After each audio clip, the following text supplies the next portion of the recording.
to Tycoons of Small Biz, a podcast where small business owners are celebrated as the backbone of the American economy. Each week, we introduce you to tycoons who share their stories and advice so that small business owners may learn from their experiences. Tycoons is powered by Backbone Planning Partners. Join us now as our hosts connect you to today's tycoons. Good afternoon, tycoons, and welcome to today's episode of Tycoons of Small Biz. Today is our special quarterly episode where you get to hear from Landon and I and share some of the experiences that we've had over the last quarter or share different advice, etc. So, Landon, welcome back to the show, buddy. Yeah, excited to be chatting with you, man. And so we're actually just on the other side of the walls here. So Austin's out here visiting kind of our head HQ out in Vegas. So excited to have you here, brother. Yeah, always good to be here. So recently I've asked a few of our guests what the word tycoon means to them. And so I'm going to start by asking you what tycoon means to you. All right, I like it. Catching me off guard from the onset. I like it. I like it a lot. The word tycoons, what does it mean to me? I guess when I think about it, I think about it through the lens of small business, probably because that's who we are, that's who we serve. Our entire practice is pretty much built around serving small business owners, and the fact that our podcast is named after it just kind of all comes together and just makes me think about really the people that have come onto the podcast, and I guess that's also the clients that we have the privilege of serving, which is really the small kind of Main Street, business owner. And it just makes me think about, creating something from nothing. And, that's the story for most of the people that come onto the show, which is, most of the people have literally created something from absolutely nothing.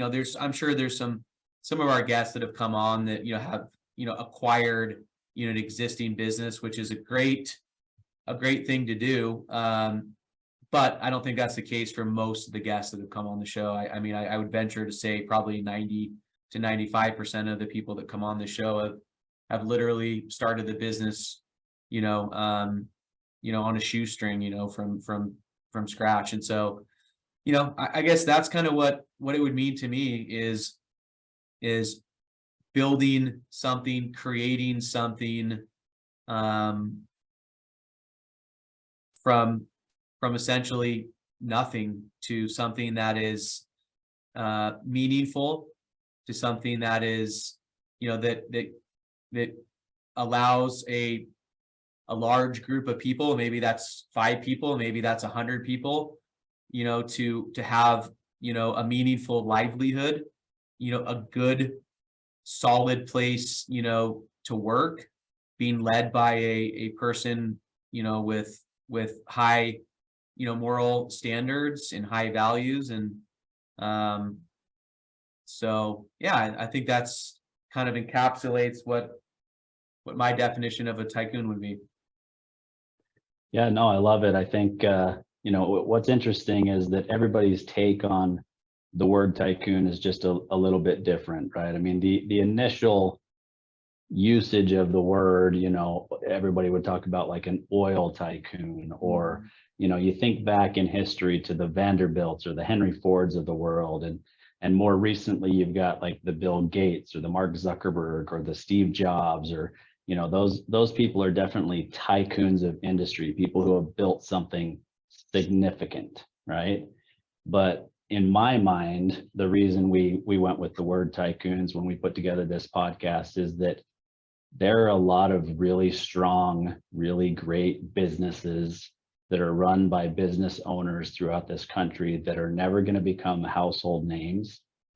But those business owners, in my mind, are truly tycoons. I would put them up against any of the people that I mentioned previously in their ability to run and operate and build a business. Just because it wasn't something groundbreaking, right? Like Facebook with social media or Bill Gates with the operating system, something that really kind of just had this ability to have this huge trajectory and push them to that point, doesn't mean that you're not a tycoon in your own right because of the way that you run, operate, and build your business.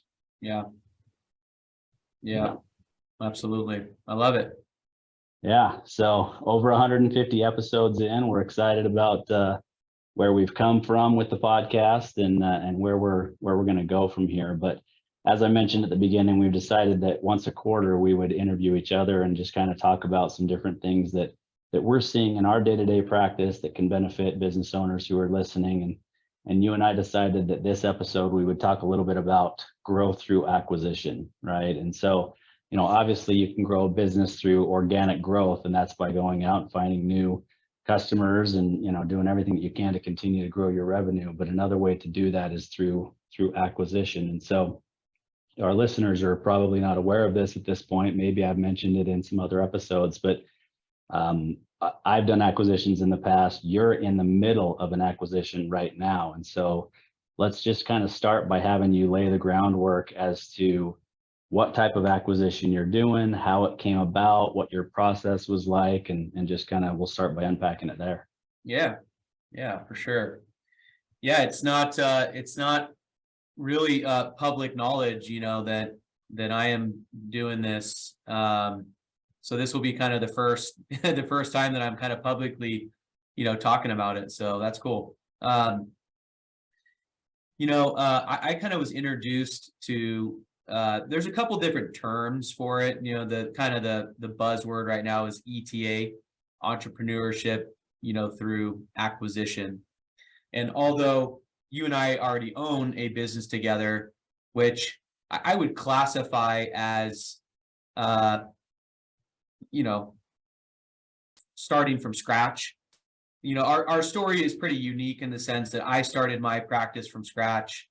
You started your practice from scratch, and then we've, been, in the process of and essentially have, merged our practices together now so that, we operate, much more like a team. That was kind of the starting point kind of for my entrepreneurial journey is when I started my practice. That was back in 2015. So here we are, 8 years later. And the last couple years, I think it really started for me, with my background, obviously, as a, financial advisor for the last, 12 years. A lot of my discretionary monies have been invested into things that we all commonly invest in, which is mostly, marketable equities. And I got to a point a couple years ago where I'd been pretty aggressively saving and investing and was interested in pursuing some other avenues. And that led me to starting to look to buy a business as an investment. And so last couple of years, I've looked seriously at, I don't know, maybe 3 or 4 businesses. I've looked at a lot more than that, but seriously probably looked at about 3 or 4. Made a couple preliminary offers on some, but never really made any traction until I came across, the business that I'm in the process of acquiring, right now. And it's very different. I can't really speak to any specific details around the business quite yet, but very, very different than what you and I do in our day jobs. The business that I'm acquiring it's in the tree care space. And this business was built by a really wonderful couple that own and operate the business and have done so for over 2 decades. And what led me to the business was a number of different things. One, I had set a kind of a minimum threshold, for revenue and profitability. So it checked that box. I wanted something that had been around for a minimum of 5 to 10 years. Check that box.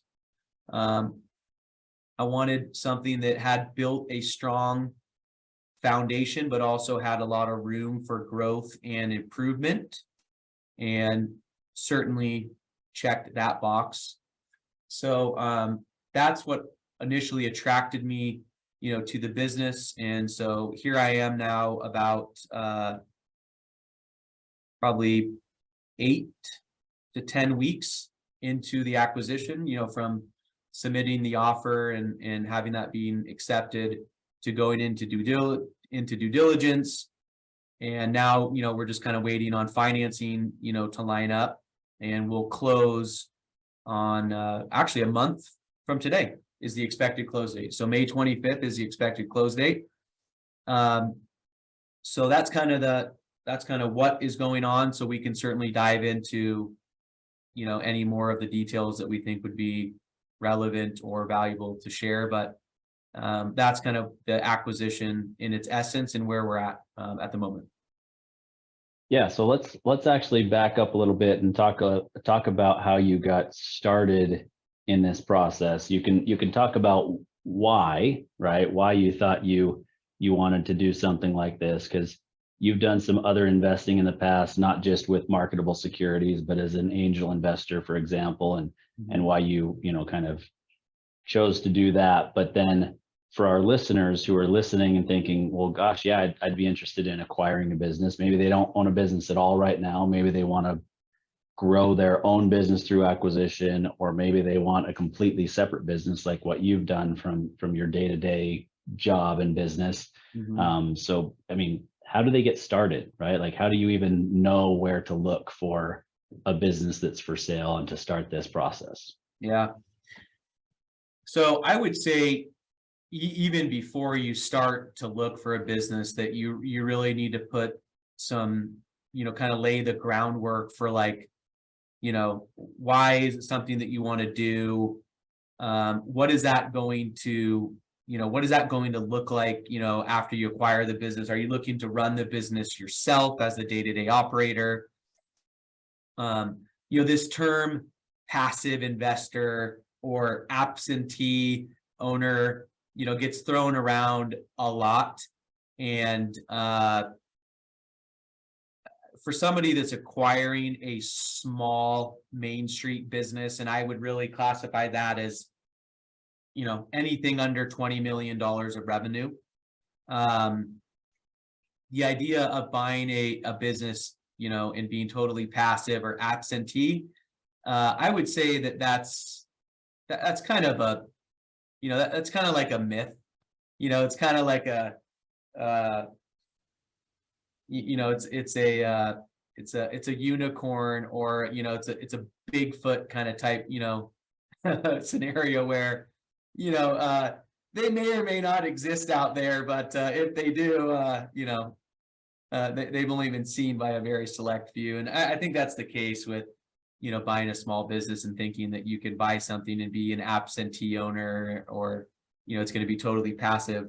Now, that does exist and can come to fruition, I believe, over time. But initially, I think that's just a bit of a stretch to realize something like that right off the bat. All right, so I digress. So you got to figure out why you're doing it, what it's going to look like. You got to start thinking about, geography. Are you willing to move out of the city, out of the state, out of the country? So you got to figure out what the geography looks like. And obviously that's going to be very specific to somebody in their unique, situation. For me, that geography was a deal breaker, meaning that I was not going to acquire something outside of the city, that I lived in. Maybe at some point in the future, as I look to acquire other businesses, that might be the case. But On this first one, was going to be something that was going to be local to me. So local to essentially to Las Vegas.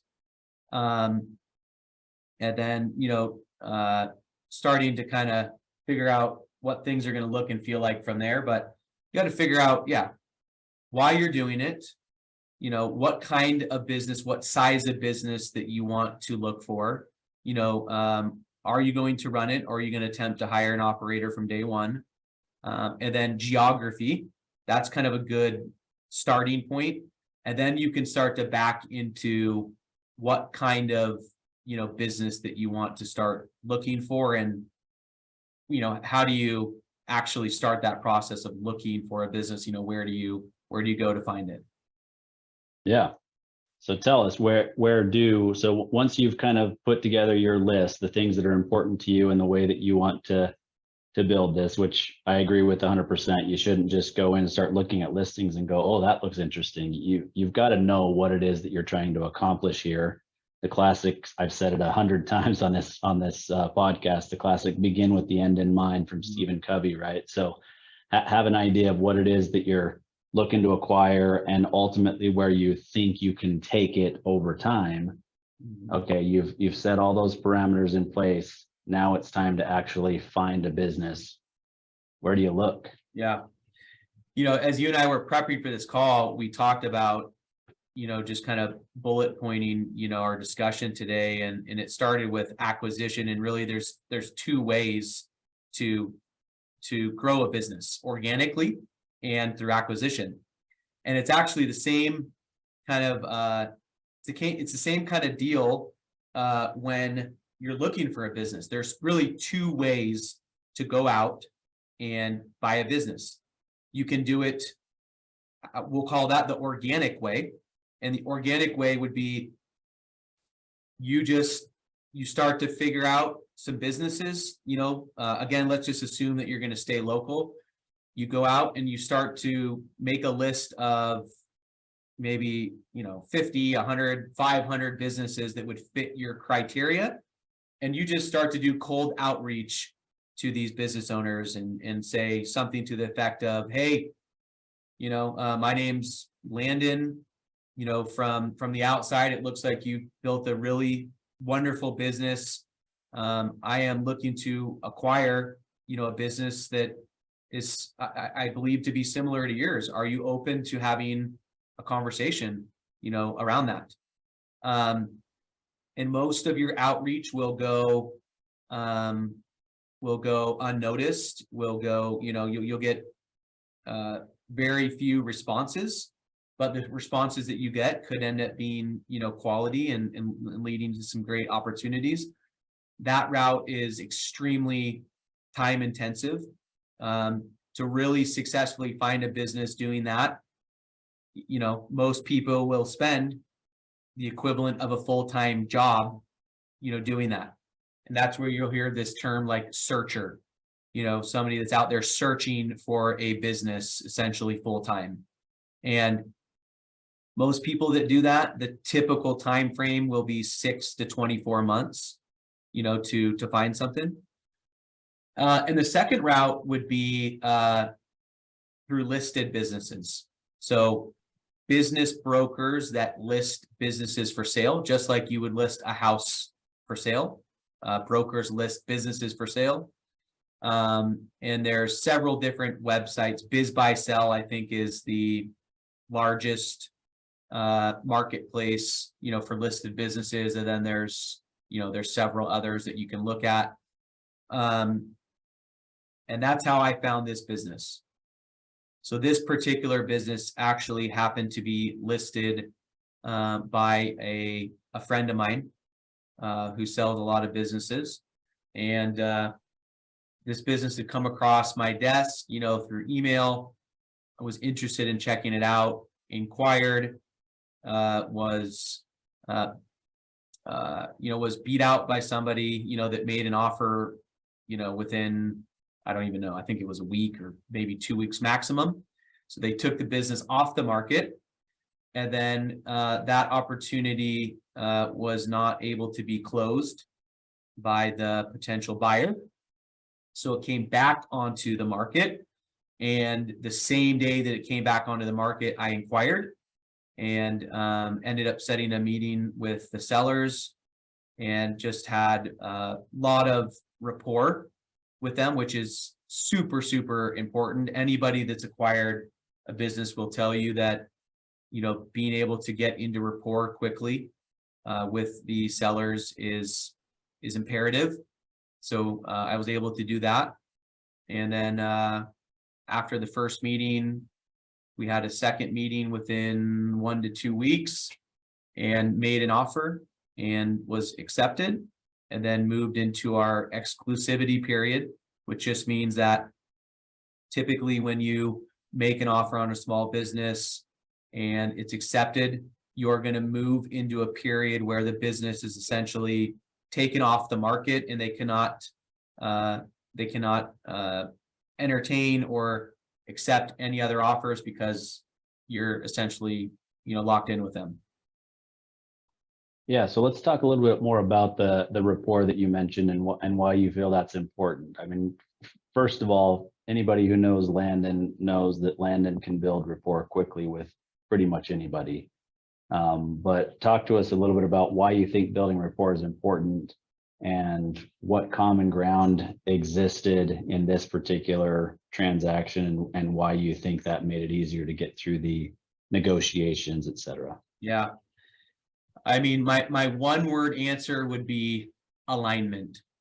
And to just elaborate on that a little bit, you know, if you acquire, you know, a business for strategic reasons, which, you know, I think maybe we'll get into that a little bit. So, you know, you own ABC flooring and you go out and you acquire, you know, DEF flooring. You know, that's kind of a strategic acquisition because maybe you can, you know, do a better job of marketing. You can create efficiency with the team. You can cross sell, you know, so that would be more of like a strategic acquisition. But regardless of your intent behind an acquisition, there has to be a lot of alignment, you know, alignment in the values that the companies kind of operate, you know, under, alignment in the vision of, you know, where a company is and where it's going, you know, alignment in the way that the folks that work inside of the business, you know, tend to do things. I could go on, but the point is when there's misalignment, you know, in a lot of those things, that's where you see acquisitions go haywire, right? And so when I met with these sellers, you know, there was a lot of alignment in all of those things that I just kind of listed.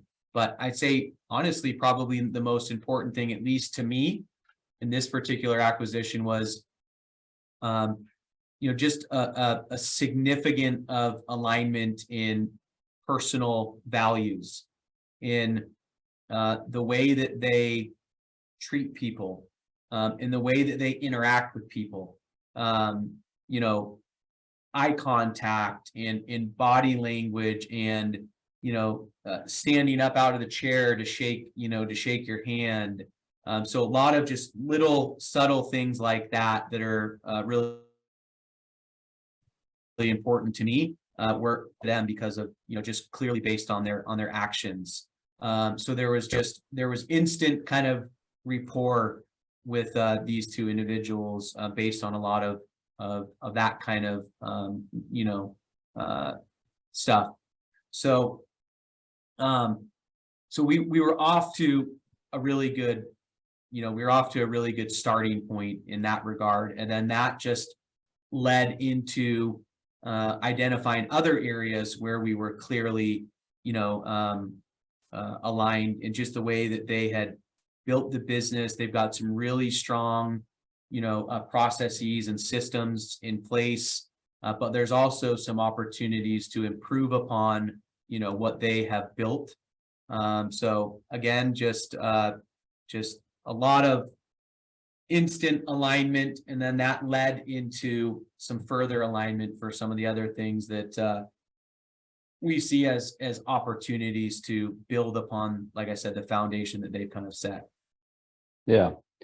So it becomes kind of a double-edged sword in some respects, right? So you build that rapport, you like the people, you like the values that they bring to the table, but you drew the parallel earlier of real estate agents and business brokers, right? Both of them being brokers listing something for sale. And so, let's tug on that a little bit further, right? A lot of times when a real estate broker will list a house, they list it at what they think they might be able to get, and they look at comps, and they do this broker opinion of what they believe that it's worth.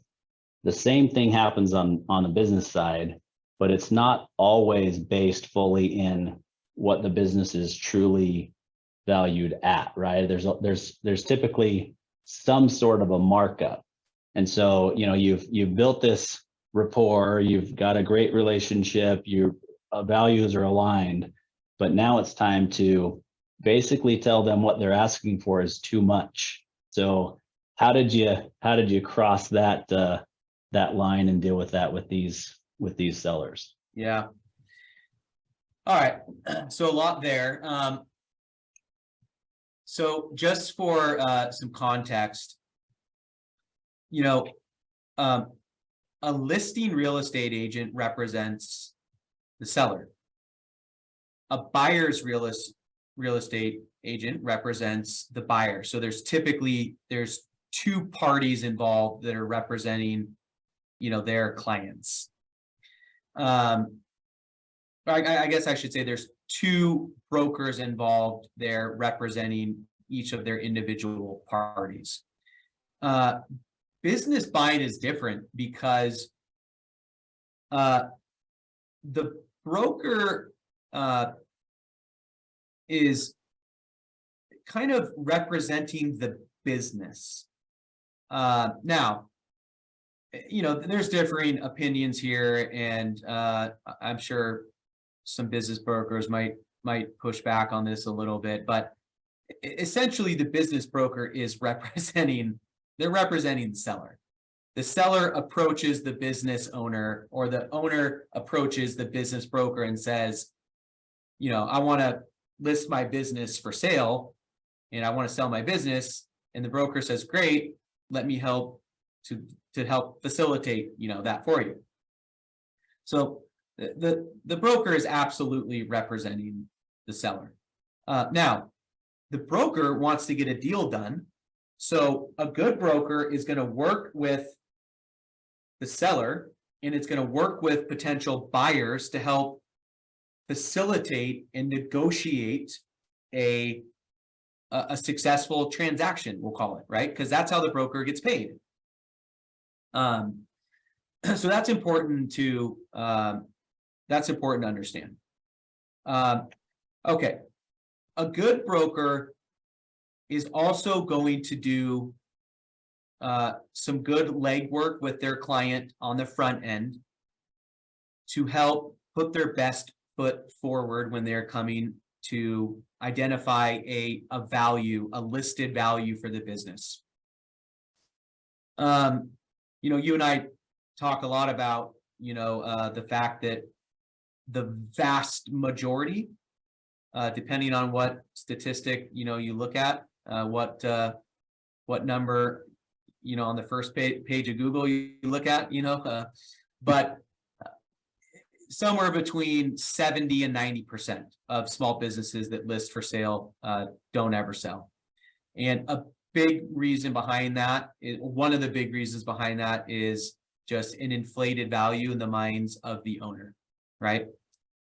Essentially, they think their business is worth way more than it actually is. So when people start to come in with, fair market, values, the owners are offended, they are disgusted, they are this, they are that, and they don't entertain any of the offers seriously because they think that their they're lowball offers, when generally they're probably actually fair and reasonable offers, or they're a good starting point at least, but they're way out of the ballpark because the owner wants way more than their business is actually going to ever sell for.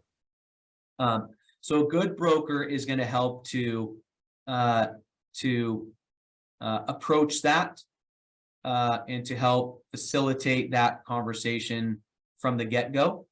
And in this case, the broker that had this business listed for sale did a great job of that.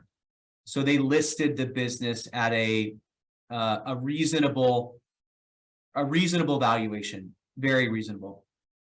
It was listed at approximately 3 times.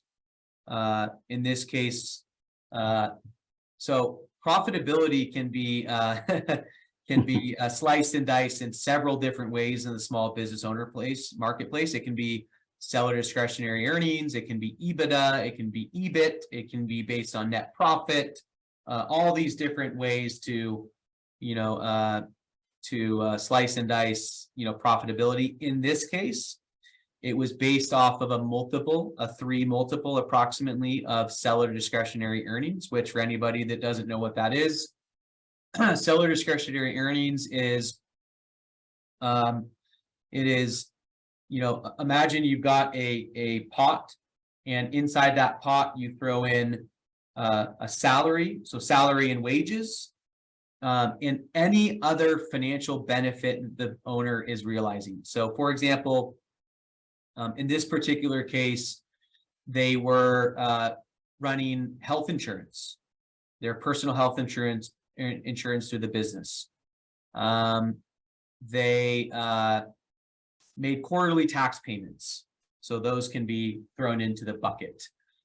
They had some vehicle expenses that might have been a little bit more on the personal side, possibly. So those were thrown into the bucket. And when you add up all of those, that came to, roughly about $600,000 plus or minus of total financial benefit. And that's classified as the seller discretionary earnings. And this particular business was listed at about a 3 multiple off of the seller discretionary earnings. Gotcha. Yeah.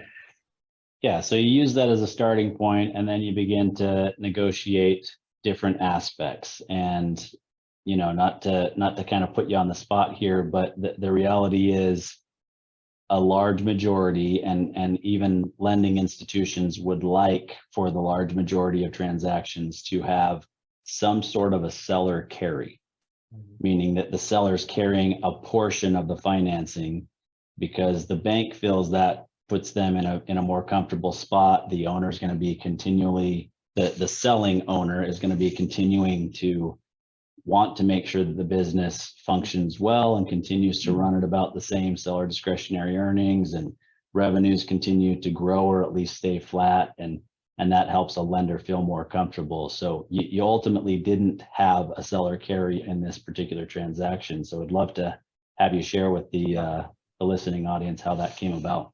Yeah, for sure. So another, definitely one of the top 3 reasons that a small business, doesn't sell, transact, transfer, whatever you want to call it, is because they just don't keep good books and records, AKA their financials are a hot mess. And we could certainly list a lot of examples that you and I have seen in our practice, because we review our clients' financials very regularly. But again, in this case, something that drew me into the business and certainly kept me moving forward with wanting to acquire it was the fact that their financials were extremely clean. They weren't perfect, but they were dang near close to being perfect. And when your financials are in a really are really transparent and current and clean, then it makes it really easy for a buyer to be able to wrap their arms around, what they are really buying, which is the cash flow of the business. And when you can clearly and easily wrap your arms around the cash flow of the business and really say,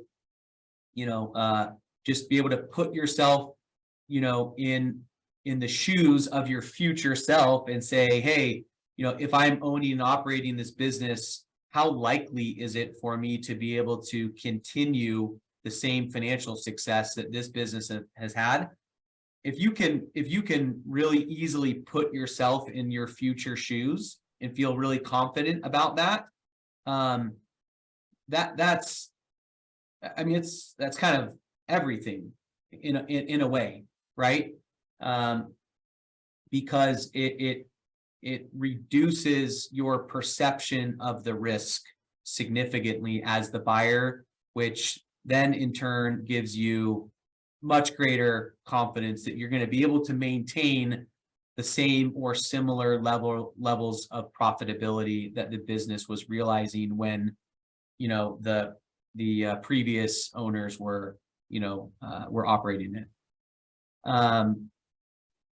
So, all right, I kind of went off on a tangent there, but ask the question again, just to make sure that I answered it. Yeah. So, I mean, ultimately you didn't end up doing any sort of seller carry. Oh, that's right. Okay. On this. And I know, I mean, the listeners don't know this, but I know that there was at least one bank who was not okay with that and didn't want to do the transaction because there was no seller carry. Okay, that's right. The seller carry. Yeah. So the seller carry is attractive to buyers for sure, much more attractive to buyers because it essentially maintains a level of skin in the game, for the sellers. I'll go back to my previous comments around, and that's where I was going on that tangent is, when you have super clean books, the seller carry becomes much more of a moot point. And that was the case in this particular situation. They had super clean, easy to understand financials, very well documented and current. And that gave me much more confidence in, again, being able to realize the same level of success that they have had. And so, and also in this particular situation, it's hit or miss with sellers. Some sellers are like all about it. They're totally fine to have a seller, excuse me, a seller note. And some sellers just, they hate it. It doesn't sit well with them. It makes them really uneasy. They don't want to be tied to the business for a long period of time after the transaction closes. And that was kind of the case here. So they were not excited about a seller note at all. And based on the fact that their financials were really clean, I was comfortable not, having or requesting or requiring, a seller note to be able to feel comfortable to kind of close on this deal. If you're going to go the SBA route, I believe that the SBA doesn't allow like official seller notes. So you have to get creative with how you structure that. Because when you do a small business acquisition, if you use the SBA, they're going to take first position on everything. And when I mean everything, they're going to take first position on the assets of the business. They're going to take first position on your, personal assets that they're going to require you to put up as collateral. So in this case, they'll take first position on my primary residence as well as the assets of the business, which I believe, at least at this point in working with my lender, that is that will be their requirements is, taking first position on assets of the business and my personal residence. I don't think there'll be anything above and beyond that, but that's still kind of to be determined. But the seller note can be a great strategy if there is a little bit more uncertainty around maintaining the same level of success that the previous owners realized. So it can be a great tool, but yeah, it's hit or miss how it's perceived by the sellers. So just to put a bow on that, they did not like the idea of it at all. And I was comfortable not having or exploring it really because they did keep really good books and records. Yeah, no, and I think obviously you can wrap your head around that if you listen to it, or excuse me, if you look into it and you feel comfortable with the financials and are okay without it. Again, sometimes the lenders want that because they do want that added skin in the game. But a couple of things that I would just point out that can be beneficial on both sides. So the benefit to the buyer is that continued engagement and continued desire to see the business continue to be successful for the years to come, right? So that helps a buyer feel more comfortable with what they're buying because there's skin in the game from the seller. But on the seller side, there can also be a big benefit from a tax perspective. Rather than receiving all of the purchase price upfront in one lump sum and have to pay taxes on all of that at one point, it gives them the ability to spread out their taxation on the purchase of the business as well. So Yeah. there can be benefits on both sides, and definitely anybody who's listening should be exploring that at least as a part of their strategy from a negotiating standpoint, as well as just structuring the deal. Yeah, super good point. Absolutely. And what's really cool about the small business acquisition world is that you can get super creative, when you are structuring a deal. There are really no limitations. Like, I don't know why I use this example when I was explaining this to somebody the other day, but if I was buying a business from you and, you had a dog that was like, part of the marketing, strategy, and, I wanted to include that as part of the terms of the deal. I could say something like, hey, I'll buy the business for X dollars, but, I still want to have access to Rover, the first and third Wednesdays of the month to record, promotional videos. And I mean, like, you can literally include anything that you want in a small business acquisition. And if the buyer and the seller both agree on it, then you're good. So that's what's really cool about, small business acquisitions in that world, is that, you can structure a deal in essentially any way that you want to, as long as both parties agree. And one of the things that, just to kind of take what you mentioned one step further, is there is absolutely a big benefit to the seller to carry a note, because it does reduce your tax burden up front.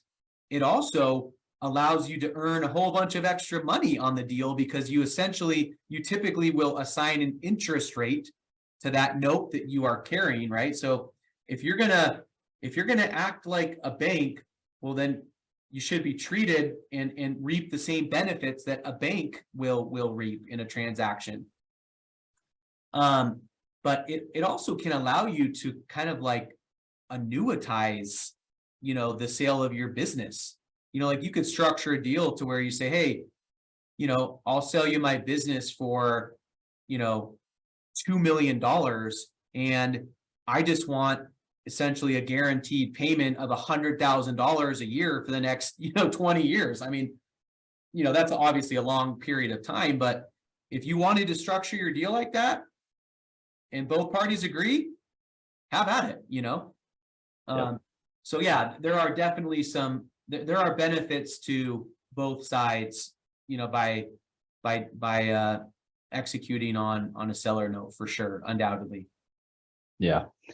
Well, so believe it or not, we've run a bunch of time already, but there is one last thing that I want to kind of just have you address, and that is what else should they be thinking about, right? So you're getting to the closing table, negotiations are done, you're going through financing, everything's kind of, taken care of there. But what should anybody who's looking at buying a business think about after the transaction is finished, right? It's time to start. What should they have been prepared for before making the transition, both financially, emotionally, operationally? Like, what are some things to be aware of? Yeah, so I'm going to answer that quickly, and then I'm going to turn that back over to you, because you have, acquired existing businesses in the past. So you've literally, you've lived through that at least once or twice. So I think it'd be great to get your perspective. But as somebody that is, just in the trenches, at the moment, I think a couple things jump out at me. Expect the unexpected. There's a lot of different ways I've described this. There's going to be ghosts and skeletons and goblins hiding around almost every corner after you make an acquisition. You can mitigate some of those risks, and some you just absolutely cannot. You cannot mitigate them, no matter how much planning or time or money that you spend, doing due diligence. There are just things that are going to happen that are totally wild and out of your control. So expect the unexpected. If you're planning, if the business typically has a burn rate, and a burn rate is basically how much money does it cost to operate your business on a monthly basis.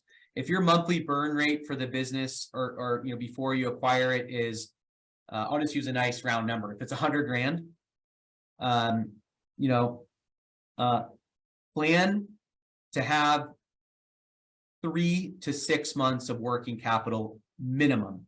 So if the burn rate for the business is $100,000 a month, you'll be in a really good position if you've got $300,000 to $600,000 of operating capital from day one, because a lot of those ghosts and goblins and skeletons that you're going to encounter are going to cost money. So the more working capital that you have, the better position that you're in, certainly moving forward. And then I guess the second thing I'll mention, and then let's pass it over to you, is spend as much time as humanly possible with the sellers before you close. So if they will let you shadow them for days or weeks, do that. If they're not telling employees about the transaction, so you can't necessarily go out and shadow them in the field, so to speak, because the employees don't know about it, get creative. Ask them if you can shadow them in the field, not as the future buyer of the business, but as a consultant, as their second cousin that just came into town. Like, I'm not saying lie, but come up with something creative to where the owners will feel comfortable allowing you to get out into the field to watch how things are actually done beforehand, because you will learn a ton from doing that. So however you slice and dice it, figure out a way to spend as much time as possible with the owner or owners prior to close, because that will give you insights that you will never be able to get just by looking at documents and having conversations. Yeah, no, very, very good advice. I would probably add to that if you have the opportunity to talk to customers, current customers or past customers, about their experience with the organization and what they love about working with the organization, what they would love to see different about working with the organization, anything that you can do to get yourself more comfortable and more ready to step into the ownership of that business on day one, you absolutely should do that. And I love the financial side of things. I would just kind of maybe clarify there. I don't think that Landon's suggesting that you take that money necessarily and put that into the business checking account, but make sure that you have that working capital available to you in short order if needed, right? So don't move it out of an account that's earning a better interest rate just to set it in the company checking account to make you feel comfortable, personally, like the money's there. But make sure that you do have that money available, because if it's taking every dime that you have to be able to close on the transaction, and you're dependent on the business running exactly as the owner told you it was going to run, you're probably asking for some problems, right? Yeah. I mean, Landon and I have a client right now who just completed an acquisition as well, and it happens to be in a business that's somewhat seasonal. It's dependent on temperatures being right. Well, this has been a long winter in a lot of areas of this country, and so starting work has been delayed longer than expected, and it's created a short-term cash flow crunch. And so, we were making sure that this particular individual understood that there was an importance of having that money available, and it is available, but that doesn't mean that it has to be in the particular account that's not going to earn any interest, for example. Yeah. I mean, you've always said this way more eloquently than I have, but, essentially, I believe it's the number one reason that small businesses fail or go bankrupt or, have to shut, close the doors, whatever the case may be, is they run out of cash. If it's not number one, it's definitely 1, 2, or 3, but I believe it's probably number one. And certainly in our experience, it is absolutely number one. It's crazy. I mean, you and I have seen some pretty hairy situations, with businesses that are doing 5, 10, $20 million a year in sales, and they don't just, for lack of a better term, they don't plan accordingly. And I know that we don't really have time to unpack what that means, but they don't plan accordingly. And all of a sudden their backs are up against the wall, and they're having to, find a solution, a cash solution to a problem that they should never be having. For whatever reason, whatever they did, they just didn't plan accordingly. And all of a sudden they're struggling to make payroll, or they can't acquire a piece of equipment that should be a walk in the park for them to acquire, or whatever the case may be. And it's just because they just haven't done, they didn't do proper planning, cash flow planning, more specifically. And all of a sudden, they're in a really tough spot that they should never have put themselves in. Yeah, no, you're absolutely right. I mean, I was meeting with one of our clients last week or the week before, and it's a father-son ownership team. And, the father started the business just basically because he realized he could make more money doing that than working for somebody else, and never envisioned growing it into something humongous, but just providing himself a great lifestyle to continue to raise his family. And so, I looked at him and I said, well, if we go back 10 or 15 years, they're celebrating their 20-year anniversary this year. But if we go back 10 or 15 years, I would venture to say that you never would have expected the company, talking to the father, you never would have expected the company to do 10 or 12 million in revenue, which is where they are today. But I looked at the son and I said, you probably did expect it to do 10 or 12 million in revenue, and you've had these big, dreams and beliefs that you could build it to a certain extent, but you probably didn't expect that when you were at 10 or 12 million in revenue, that you'd still be worried about cash flow the way that you were worried about cash flow 10 years ago. Mm-hmm. And what you just said is exactly why they haven't done a great job of forecasting their cash flows and understanding what the future looks like so that they can plan for it ahead of time. They look at the balance that's in the checking account at any given moment and don't think about what's coming up in the future and what they need to make sure that they have, money set aside for to cover certain things. And so it's crazy, but most people who are listening are probably thinking, wait a minute, they're worried about having cash in the bank and paying their employees and all those sorts of things, and they're doing 12 million in revenue.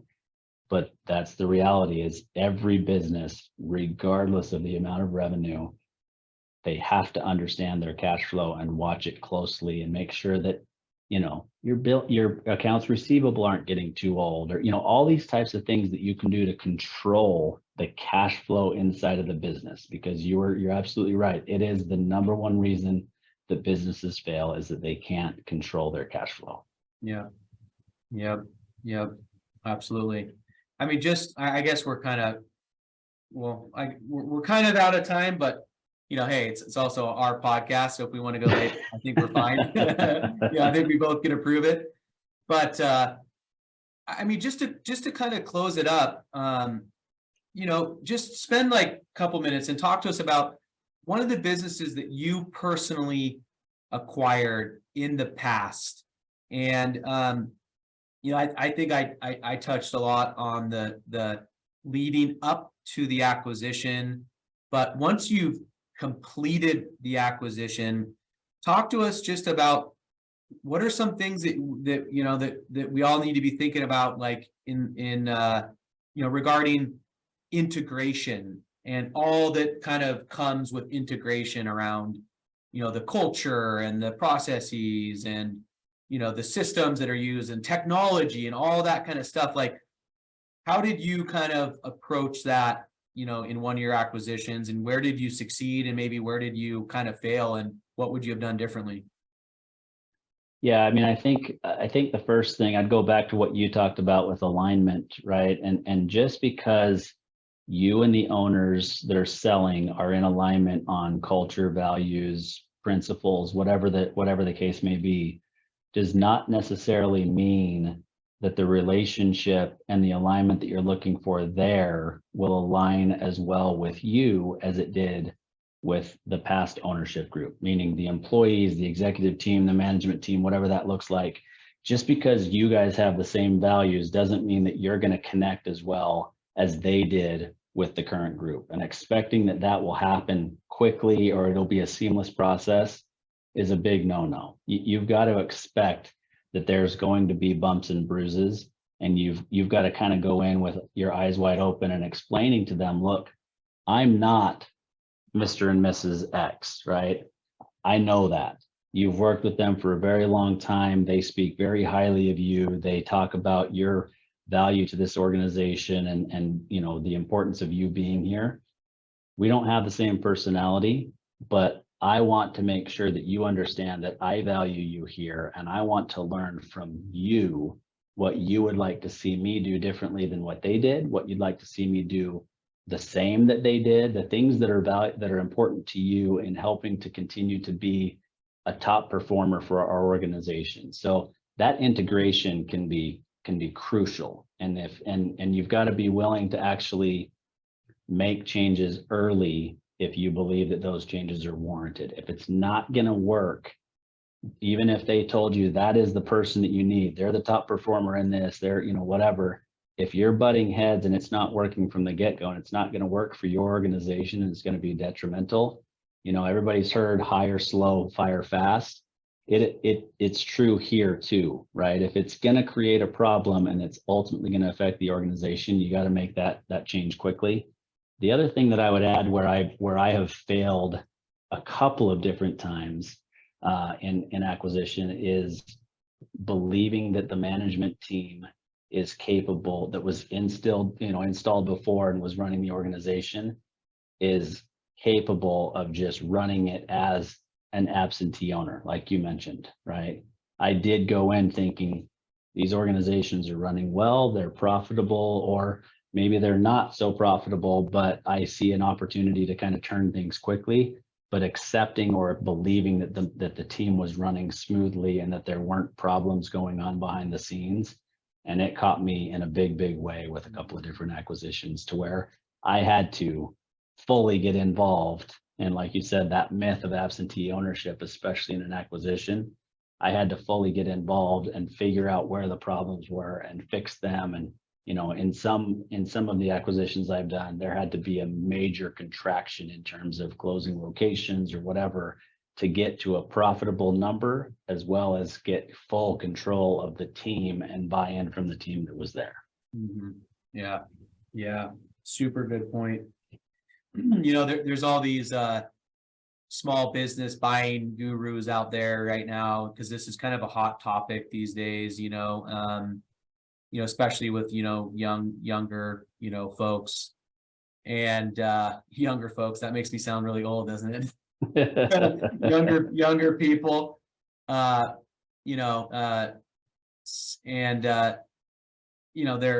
touting that, you go out and you buy this business and it's just going to spit off, hundreds of thousands of dollars of income for you. And you're going to, sit back, from your, remote location, inside your parents' bedroom, your parents' basement, or, out on a beach or what have you.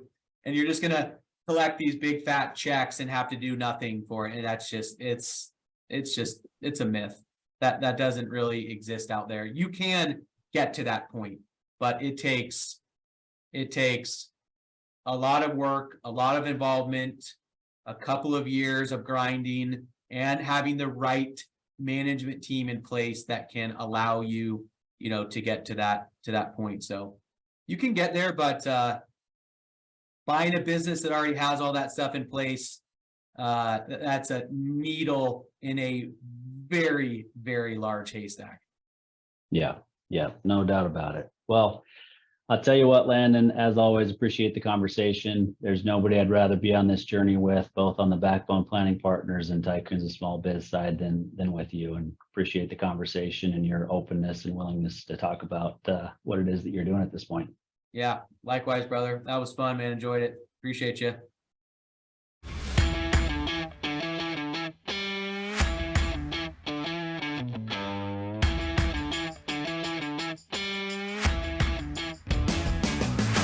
You've been listening to Tycoons of Small Biz, a podcast for small business owners by small business owners.